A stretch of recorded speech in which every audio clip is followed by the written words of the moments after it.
Opinions and stories around the game we love, told by your favorite storytellers. Stay up to date with all things cricket. Subscribe to CrickBuzz's YouTube channel and press that bell icon now. One of the big talking points of teams looking at certain players who are part of their franchise. And I'm sure every time you saw Gujarat play and you played against them, you would be like, yeah, okay, fine. He was one of ours at one point in time, but he really reinvented himself in a sense in the IPL, didn't he? But I think the leadership responsibility certainly has helped him. He has definitely gone that step up, taken more responsibility. He's batted higher up the order as well. He has chipped in with the ball whenever required, and that has been a great influence. And he's coming off that high of winning the IPL, lifting that trophy. So that's something which is going to be really exciting to see now, that how he takes that next leap. And he himself has mentioned that for the Indian team, every time you look at that balance, having that sixth bowling option, every time there's Hardik's name mentioned, that sort of tags along with his name, isn't it? That, is he going to bowl? What is his fitness like? So all those kind of things, the responsibilities are there with him now, leading up to the World Cup, because every time we talk about that, we do mention that it changes the balance. Today we are seeing that, okay, they've chosen DK ahead of Huda. They could do that only because they know that Hardik, the bowler, is available. If the Hardik, the bowler, today's playing 11 was not available, then the thought process of the team would have changed. DK might have not got an opportunity in today's game. So that's the value which Hardik brings, and I think he's understood that. Looking at the season which went by, you could see that that realization for a player is also important. That this is the responsibility, this is what I bring to the table, and that is going to have an impact not only on his game, but also it's going to solve a whole lot of things for the team. And being a leader, you understand all these things, all these decision making better. And I think that's something we hope that Hardik has understood through the whole process of winning a trophy. And that will definitely be of great help for the Indian team going forward as well.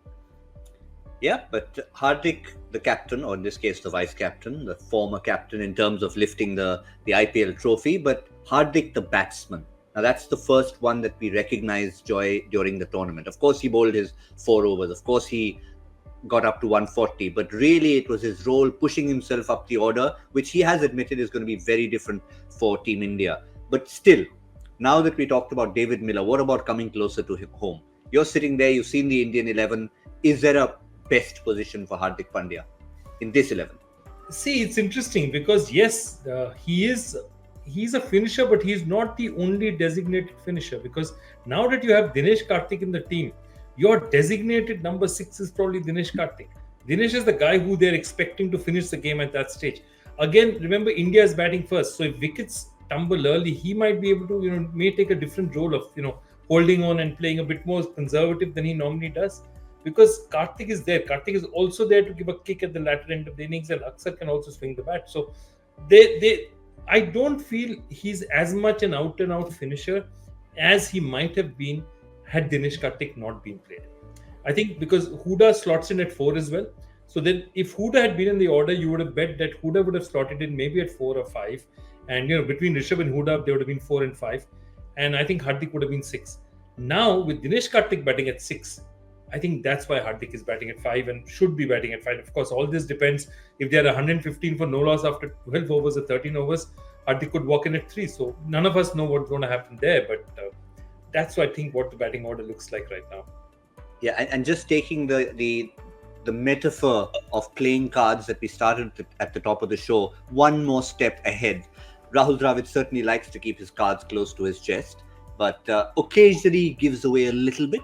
And when asked about Hardik's batting position, he said, without giving too much away, and he once again stressed that, some of the roles the players played for their IPL franchises might be slightly different to the roles that we are expecting here based on our team combination. That was a very polite way of saying, HP, you cannot bat at number 3 whether you want to or not, right? Well, I think number 4 is the spot which Hardik for sure will be eyeing on. There is no doubt about it. He's had a good run there. He's proved it, and he's always believed that he wants people to look at him as pure batter who can bowl, and who will be bowling in certain games and not all the games. So keeping that in mind, so the number which he's looking for is 4. But having said that, when you're talking about teams and when you're talking about planning, all this communication does happen within the think tank, and then being a vice captain now, he'll be part of that think tank, making those decisions and understanding the needs of the team as well. And I'm sure that there must have been a healthy conversation around that, understanding what team requires and who's really good to play that role for the team. So Hardik possibly will have to bat at number 5 here.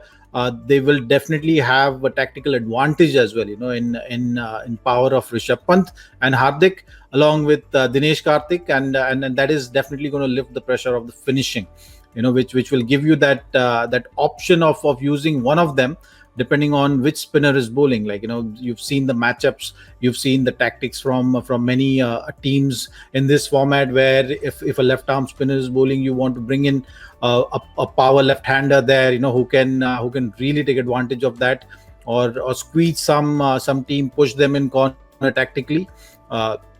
You'll have advantage with Hardik and Rishabh, both being left-hander and right-hander, both providing that kind of power. So I think those kind of discussions must have happened with Rahul Dravid for sure. Understanding what kind of tactics and how to approach a particular matchup with regard to a particular team.